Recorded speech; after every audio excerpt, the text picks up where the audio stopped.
हाँ जी, तो स्टूडेंट्स ये रही हमारी प्रॉब्लम नंबर 4.1 जिसमें वो कह रहा है कि a single phase full wave AC voltage controller working on off control technique. यानी कि एक single phase full wave AC voltage controller है जो ऑन ऑफ टेक्निक पे इस वक्त चल रहा है,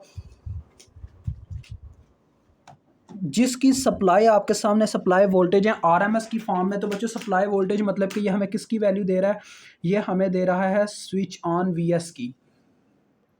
तो लिहाजा वीएस की वैल्यू बच्चों हमारे पास आ गई 230 वोल्ट।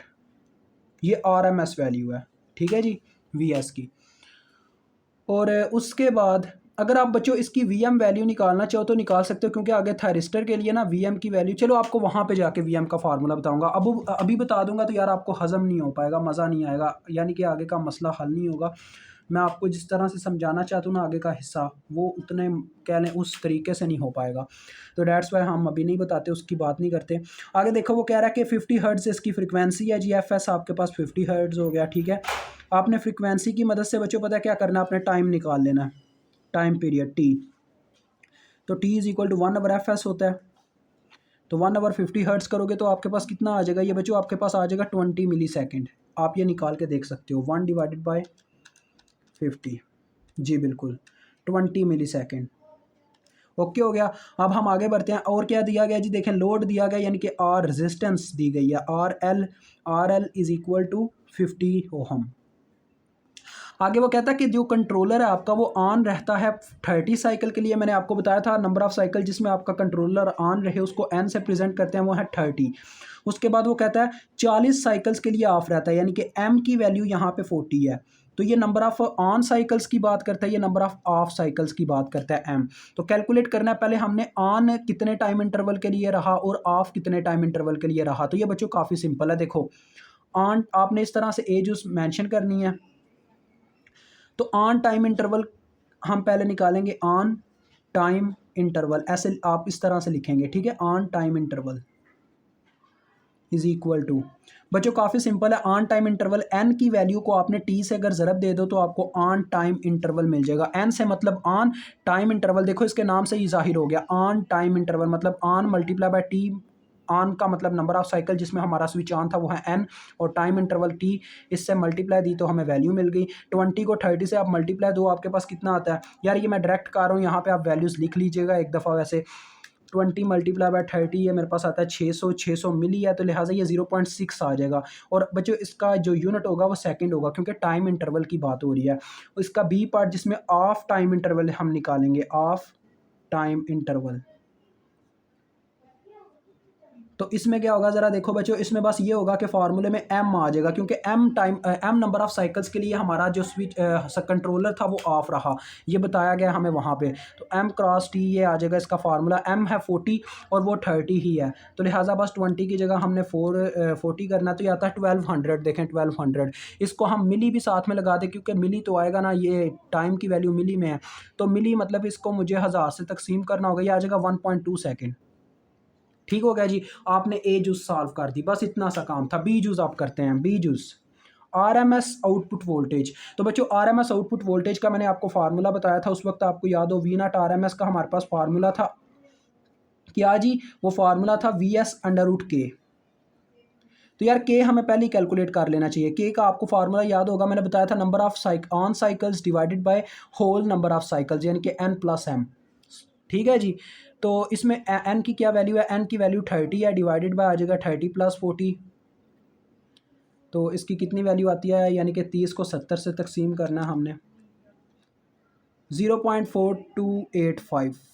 0.4285 चलें इतनी ये ऐसे लिख लेते हैं, 4286 हो जाएगा, क्योंकि बच्चों आगे 7 है 5 के बाद, तो राउंड ऑफ करके 6 हो जाएगा। ये आपके पास के की वैल्यू आ गई। अब आप यहाँ पे इस्तेमाल करो V naught R M S निकाल लो। वी एस की कितनी वैल्यू है 230, और साथ में आ जाएगा के का वैल्यू अंडर रूट में 0.4286 इज इक्वल टू, देखते हैं कितना बनता है ये।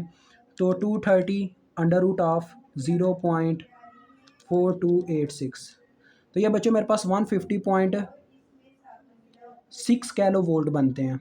तो ये आपके पास आरएमएस वैल्यू आ गई। अब उसने आगे पूछा हुआ है इनपुट पावर फैक्टर। अब यहाँ पे आउटपुट वोल्टेज पूछा हुआ है, करंट का इसने नहीं पूछा, डायरेक्ट ये पावर फैक्टर पे चला गया। तो चलो यार हम पावर फैक्टर निकाल देते हैं, मसला तो हमें कौन नहीं है। तो बच्चों पावर फैक्टर का क्या फार्मूला था, आपको याद हो पावर फैक्टर का मैंने आपको फार्मूला बताया था। पावर फैक्टर का सिंपल फार्मूला होता है अंडर रूट के। तो इसमें अंडर रूट के लेना यानी बस वैल्यू का के की वैल्यू का 0.4286, ये आपका पावर फैक्टर का फार्मूला था। तो देखते हैं ये कितना आता है जी। बस हमें 230 को हटाना है अपने कैलकुलेटर से, यानी कि वो इसके पीछे मैंने लिखा हुआ था।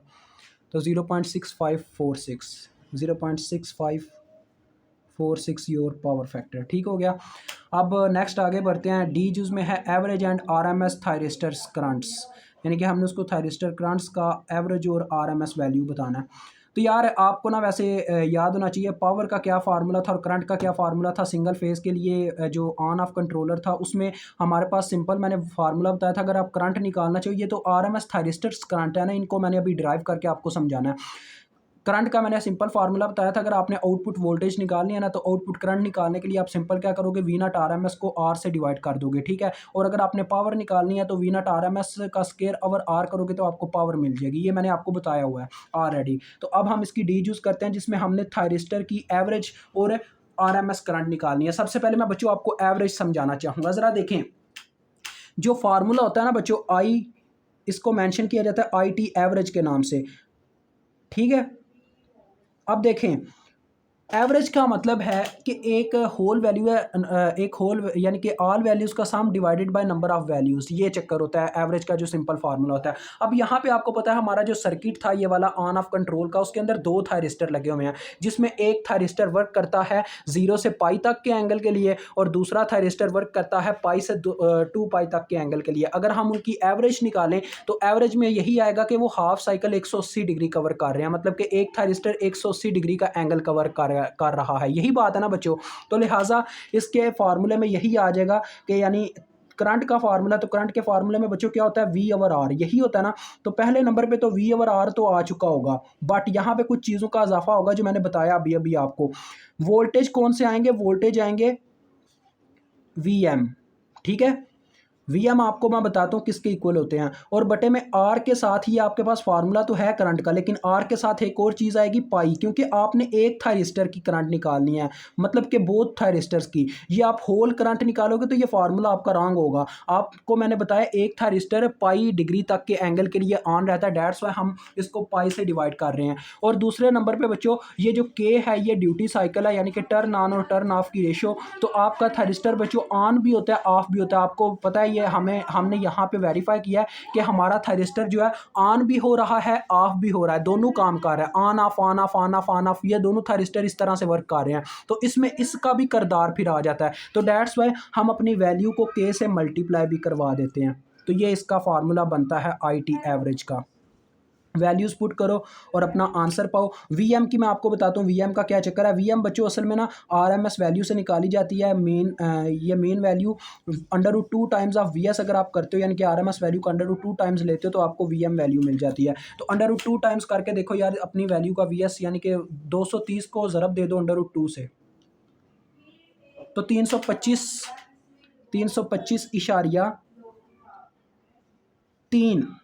वोल्ट, ठीक है जी। ये आपके ना बुक जो जहाँ पे ये क्वेश्चन सॉल्व था ना, एग्जांपल जो आपको प्रीवियस लेक्चर में दिखाई थी, वहाँ पे उसने पहले ये कैलकुलेट करके रखा हुआ है ऊपर। तो देखो के की वैल्यू पुट करते हैं पहले नंबर पे 0.4286। मैंने आपको बता दिया के क्यों आया, क्योंकि हमारे यहाँ पे जो थायरिस्टर है switch on switch off switch on switch off बार बार हो रहा है, ठीक है। डेट्स वाई के का यहाँ पे करदार आ गया। पाई क्यों आया, पाई की मैंने बात बताई क्योंकि एवरेज की बात कर रहे हैं तो दोनों थायरिस्टर जो है बच्चों, दो थायरिस्टर है हमारे सर्किट के अंदर, एक थायरिस्टर जो है पाई डिग्री तक के लिए ऑन रहता है, डेट्स वाई बटे में पाई आया। और बाकी करंट का simple formula V over R. तो इस तरह से आप इस फार्मूले को याद रख सकते हो, ठीक है। तो मल्टीप्लाई बाय वी एम की वैल्यू जो कि 325.3 है और divided by pi multiply by R L की वैल्यू, आर एल की कितनी वैल्यू है जी हमारे पास रजिस्टर की, वो है 50 ओहम। तो यहाँ से आप करंट निकाल लें, multiply by 0.4286 and then divided by 50 pi. तो बच्चों ये मेरे पास करंट की वैल्यू आ रही है 0.9 एम्पेयर, 9 कह सकता हूँ मैं। एक दफ़ा वेरीफाई कर लेता हूँ यार।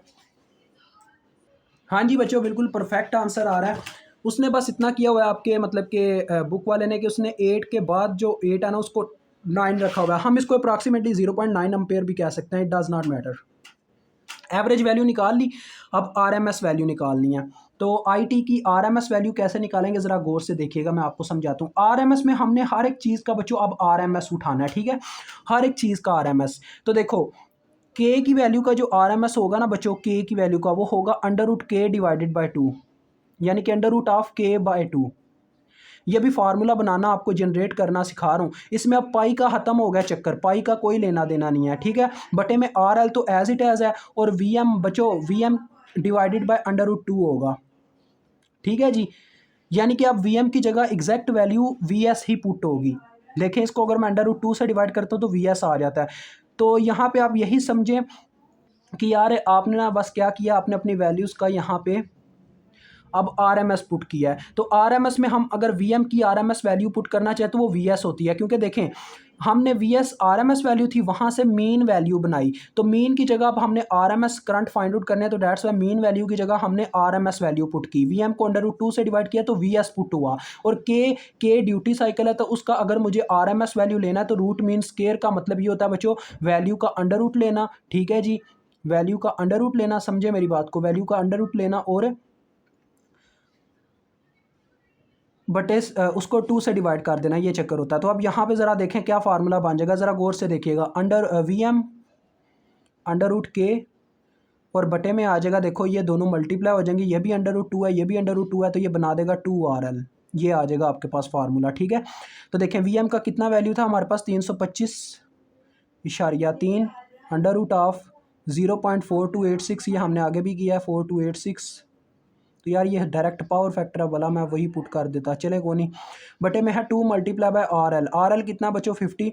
तो अब इसको सॉल्व कर लें, आपके पास IT RMS भी आ गई। तो देखो यार पूरा लॉजिक के साथ आपको बताया IT RMS का कैसे फार्मूला आता है थायरिस्टर का, और IT एवरेज का कैसे आता है। अब आप ये बोलें कि सर हमें समझ में नहीं आया, तो यार ये बिल्कुल कह लें इलॉजिकल बात है। तो देखें अब मैं क्या करता हूँ, यहाँ पे सिंपली मैं वैल्यू सॉल्व कर लेता हूँ, कितनी आती है 325.3 √0.4286 then whole value divided by 100। तो ये बच्चों आपके पास आ जाएगा 2.13 एम्पेयर, ठीक है जी। तो मुझे उम्मीद है आपको इस क्वेश्चन की समझ आ गई होगी। अगर कहीं से समझ ना आई हो तो मुझसे रब्ता कर लीजिएगा या कमेंट सेक्शन में कमेंट कर लीजिएगा। हमारे चैनल को सब्सक्राइब करना मत भूलिएगा। अभी तक के लिए इतना ही, खुदा हाफिज़।